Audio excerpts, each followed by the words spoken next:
Praise Lord, good morning आप सबको जो हमारे संग आज की इस प्रार्थना में शामिल हो रहे हैं। खुदावंद के वचन को मैं आज फिर आपके साथ बांटने के लिए आया हूँ और यही कामना करता हूँ कि आज जब खुदावंद का कलाम मुझसे और आपसे बात करेगा तो कुछ नई शिक्षा, कुछ बुद्धिमानी की बात मुझे और आपको बताएगा।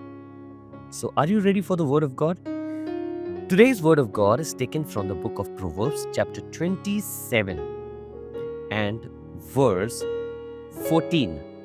आज का जो वचन है वो नीति वचन 27 और उसके 14वें आयत से लिया गया है। जो भोर को उठकर अपने पड़ोसी को ऊंचे शब्द से आशीर्वाद देता है।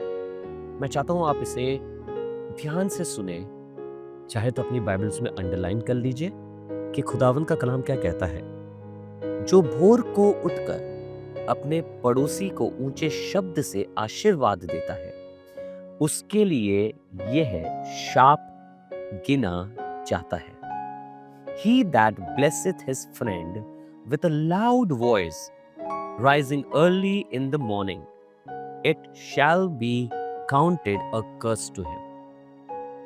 आशीर्वाद कर्स गिना जाता है? ऐसा कैसे हो सकता है? क्या आशीर्वाद देना गलत बात है? बाइबल तो मुझे और आपको सिखाती है अपने पड़ोसी से प्रेम रख। यहाँ तो खुदा का कलाम कह रहा है वो आशीर्वाद दे रहा है, पर लिखा है कि वो कर्स गिना जा रहा है। You know, Bible teaches us to love our neighbors. Here, he is blessing his neighbors, but still it is counted as curse. Why is it so? ऐसा क्यों है?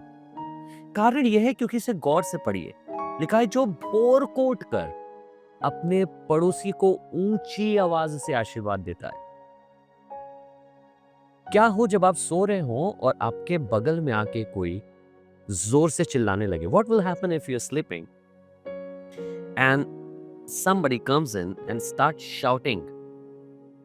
Even if they are shouting and giving you blessing, even if they are playing a song of worship loudly, will you like it? क्या आपको अच्छा लगेगा? आपको बिल्कुल अच्छा नहीं लगेगा। हम अपने लोगों से कहते हैं प्लीज चिल्लाओ नहीं, प्लीज शांत रहो, हमें डिस्टर्ब नहीं करो। खुदावंद का कलाम बताना चाह रहा है कि अच्छी चीज भी अगर गलत समय पर प्रस्तुत की जाए तो वो कर्स के समान होती है। आपके बहुत से अच्छे काम, मेरे बहुत से अच्छे काम, मेरी बहुत सी अच्छी बातें अगर गलत समय पर प्रस्तुत करी जाए, अगर गलत समय पर रखी जाए, अगर गलत समय पर ऑफर की जाए तो ये श्राप होती है। कई बार इसीलिए हमारी अच्छी बातों का फल भी अच्छा नहीं होता है। मैं विश्वास करता हूं आज हमने इस आयत से कुछ सीखा है कि कैसे एक ब्लेसिंग भी एक कर्स बन सकती है। आइए दुआ करें। Let us pray. प्रभु जी, आज हम आपके चरणों में आते हैं और यही दुआ करते हैं कि आपके वचन ने जब इतनी बुद्धिमानी की बात, शायद हमने कितनी बार अपनी जिंदगियों में ये गलती करी होगी, जब आज इसने हमें सिखाया है तो प्रभु हम इसको समझें, जानें और इसके मुताबिक चल सकें।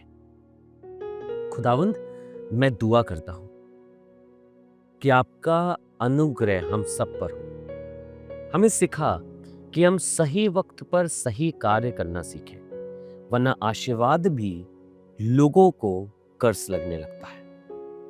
धन्यवाद, आपके वचन ने हमें सिखाया है और मैं विश्वास करता हूं हर सुनने वाले से अमल मिलाएगा। प्रभु यीशु के नाम से आमीन। आइए हम एक साथ मिलकर ए हमारे बाप की दुआ करें। ए हमारे बाप, आप जो आसमान पर है, आपका नाम पाक माना जाए, आपकी बादशाहत आए, आपकी मर्जी जैसे आसमान में पूरी होती है वैसे ही जमीन पर भी हो। हमारी रोज की रोटी आज हमें बख्श दीजिए। जिस तरह हम अपने कसूरवारों को माफ करते हैं, हमारे कसूरों को माफ कर। हमें आजमाइश में ना पड़ने दे, परंतु बुराई से बचा, क्योंकि बादशाहत, कुदरत और जलाल हमेशा आपका है। आमीन।